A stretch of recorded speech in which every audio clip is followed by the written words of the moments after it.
Hello, my buddy. Welcome back. Today's episode is for you if you've ever thought, I understand English, but I don't have anyone to practice with. Maybe you don't have foreign friends. Maybe you don't feel ready for language exchange apps. Maybe the idea of speaking with a stranger makes you nervous. Or maybe your schedule just doesn't match anyone else's. And slowly, you start believing something dangerous. That's why I'm not improving. But what if I told you something very important?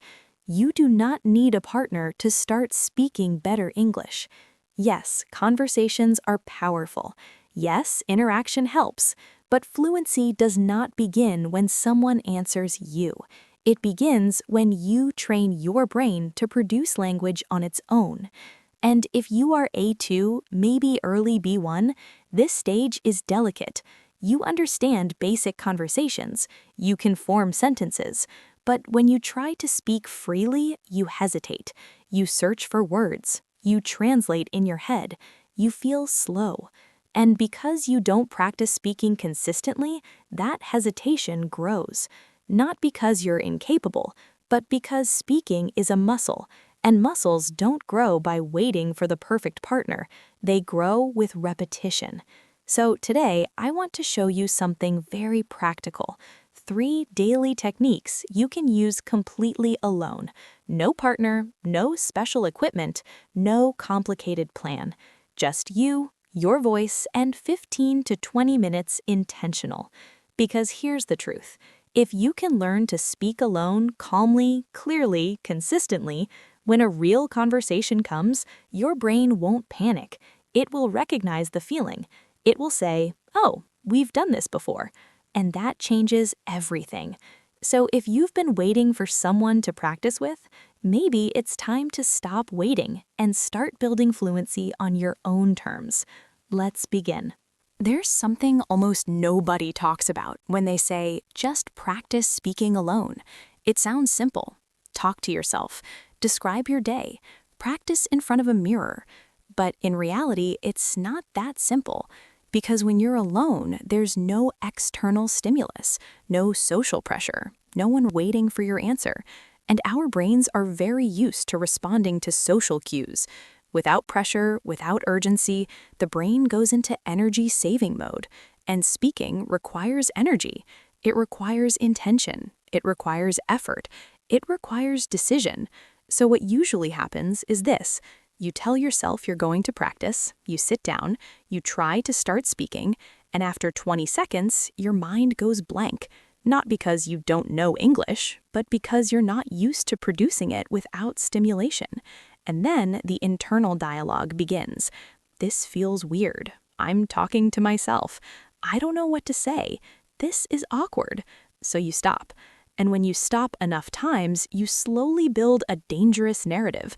I can't practice alone. I need a partner. Without real conversations, I won't improve. But that's not the real issue. What feels uncomfortable isn't the solitude, it's the exposure. When you practice alone, there's no distraction. You can't blame the other person for speaking too fast. You can't say, I didn't understand the question. You can't hide your pauses inside the rhythm of a dialogue. You hear yourself clearly, and hearing yourself can be confronting. You notice your accent, you notice your pauses, you notice that you repeat the same basic structures, and that touches your ego. Because when you only listen to podcasts or watch videos, you can imagine you're improving smoothly. But when you produce language, you see your real level. And that's not negative, it's information. But if emotionally you're not ready to see that information calmly, your brain will choose avoidance. That's why so many learners stay in passive mode. Listening feels safe, reading feels safe, watching feels safe, speaking feels vulnerable. And at A2, B1 level, that vulnerability is stronger. You're not a complete beginner anymore, but you don't feel fluent either. You understand basic conversations, you can express simple ideas, but when you want to go deeper, explain opinions, tell longer stories, speak spontaneously, friction appears, and friction creates frustration. It's not that you lack grammar, it's that your brain hasn't automated retrieval. Automation only happens with active repetition, not with understanding, with production. Here's another important truth. Many people say they want to speak better, but what they really want is to speak better without feeling uncomfortable first. They want fluency to appear naturally just from listening a lot. And yes, listening builds your database, but speaking builds your access speed. Those are two different systems. Imagine your brain as a library. Listening adds books to the shelves. Speaking trains the librarian to find them quickly. If you never practice searching under pressure, the librarian becomes slow. That's exactly what happens when you say, "I know the words, but I can't say them." It's not a knowledge problem, it's a retrieval problem, and retrieval can absolutely be trained alone. In fact, sometimes it's better to start alone, because when you're alone, you can slow down, you can repeat, you can fail without embarrassment, you can build internal confidence before external exposure. But for that to work, you need a mindset shift. Practicing alone is not a second option, it's a strategic phase. It's the private gym before the public match. If you can hold 5 minutes of speech alone without freezing, if you can describe your day calmly, if you can narrate your thoughts without translating every word, then when a real conversation happens, your brain won't start from zero. It will continue something familiar, and familiarity reduces anxiety. Because conversation anxiety doesn't only come from the other person, it comes from internal unfamiliarity. If you never hear yourself speaking English, the first time you do it in front of someone, your brain activates alarm mode. This is new. This is risky. We might fail. But if you've already heard yourself 100 times, even alone in your room, your brain thinks, "Oh, we do this," and tension decreases. So the real problem isn't the lack of a partner, it's the lack of autonomous speaking training. And that's what we're going to change. Not with pressure, not with self-criticism, but by gradually building comfort with your own English voice. Because before you speak confidently to the world, you need to feel comfortable hearing yourself speak. So now that we understand the real problem, it's not lack of knowledge, it's lack of active production. Let's build something practical. 3 daily techniques. Simple, repeatable, no partner required, and most importantly, sustainable. These techniques are designed for A2, B1 learners. That means you already have basic vocabulary. You can form sentences. You just need to train fluency, speed, and comfort. Let's start with the first one. Technique 1. Structured self-talk, guided speaking. This is where most people fail because they try to just speak freely. But when you say to your brain, "Okay, speak about anything," it panics. So instead, we give it structure. Every day, choose one predictable category. Your day, past, your plans, future, your opinion, ideas, a memory, story, a simple explanation, how something works, and use the same structure every time. First, set the context, then give details. Finally, add your opinion. For example, today at work, something interesting happened. Then describe it, then finish with, "I think it was stressful but useful." This structure removes the blank page effect. You're not improvising chaos, you're following a pattern.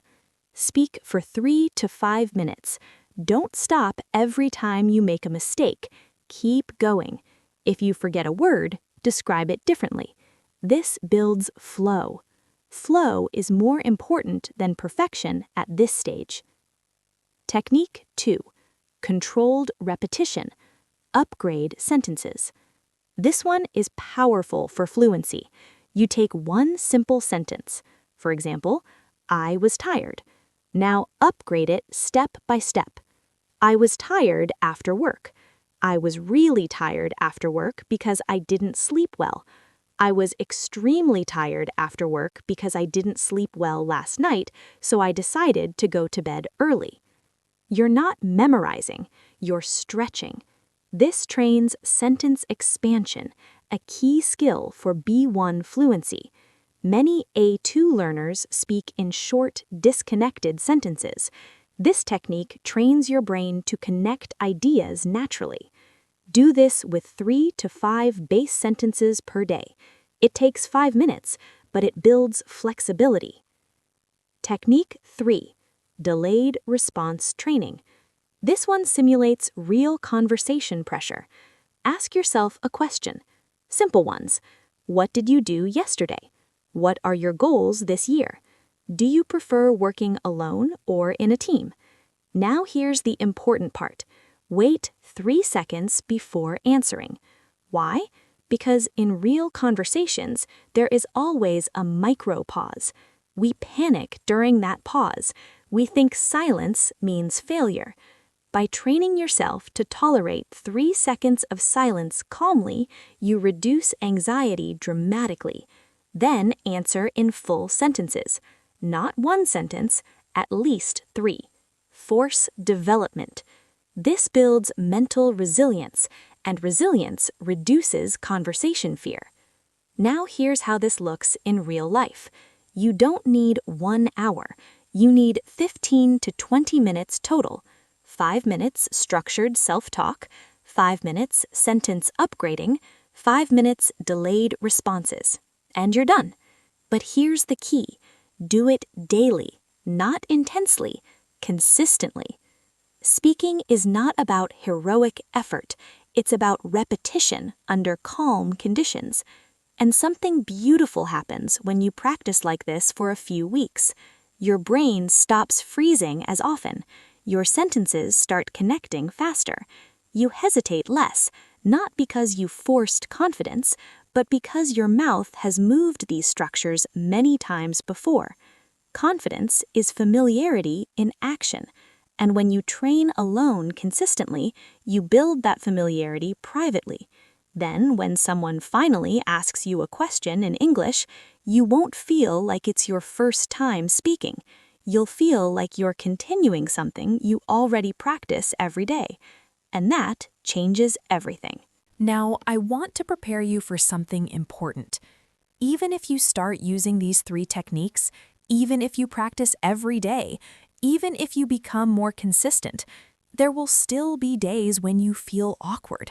There will be days when you speak alone and think, why do I still sound basic? Why am I repeating the same words? Why does this feel slow? And that's normal, because fluency doesn't grow in dramatic jumps. It grows quietly. When you practice alone, progress is subtle. There's no applause, no immediate feedback, no visible reaction.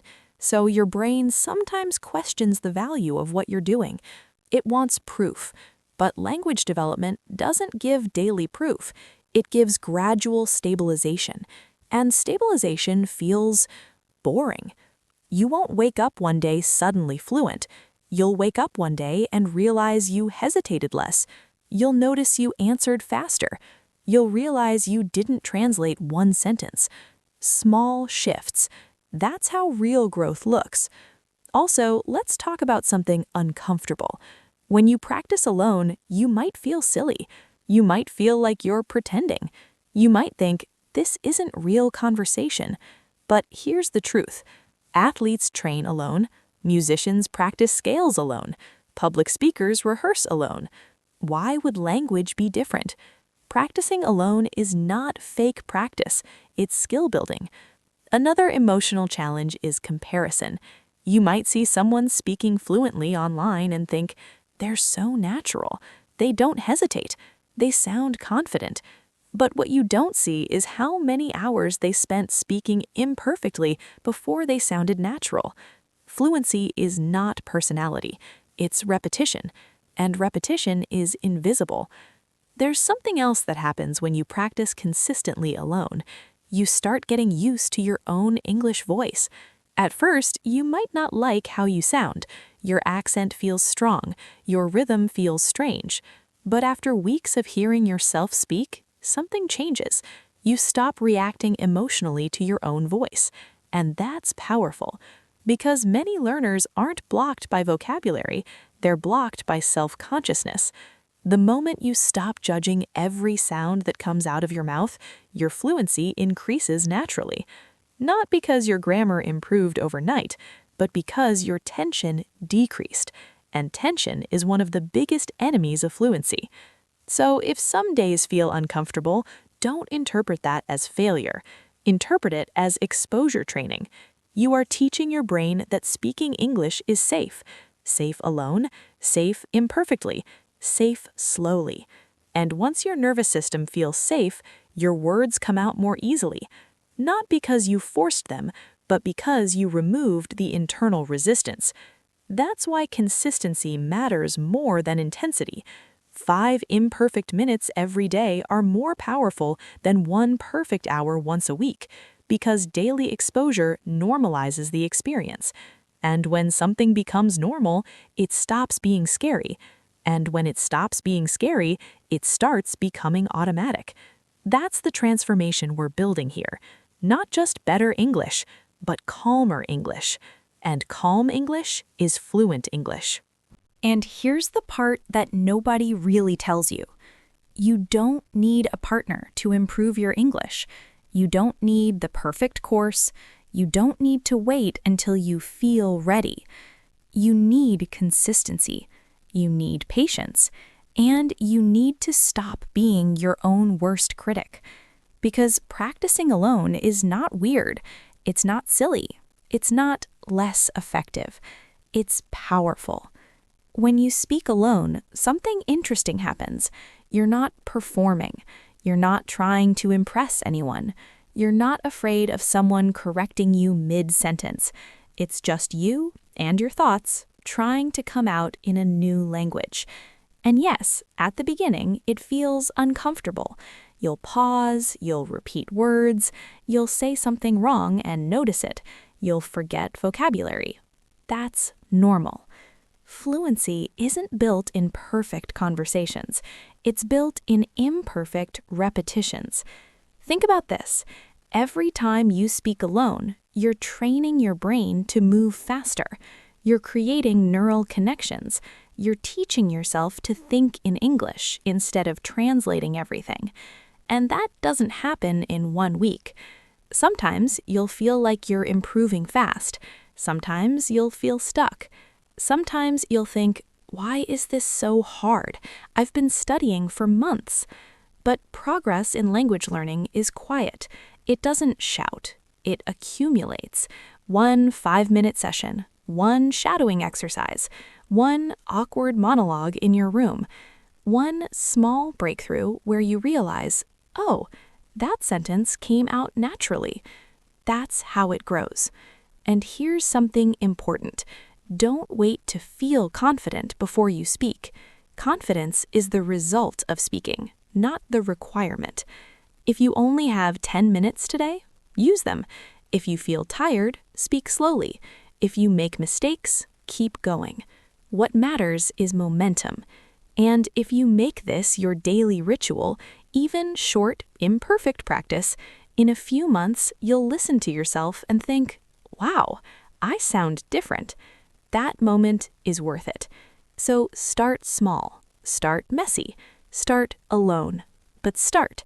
And if this episode helped you, keep coming back. Make this podcast part of your routine. Put it on while you walk, while you cook, while you rest. Let English become something natural in your day, not something stressful. You're not behind. You're not bad at languages. You're building something. And I'll see you in the next episode.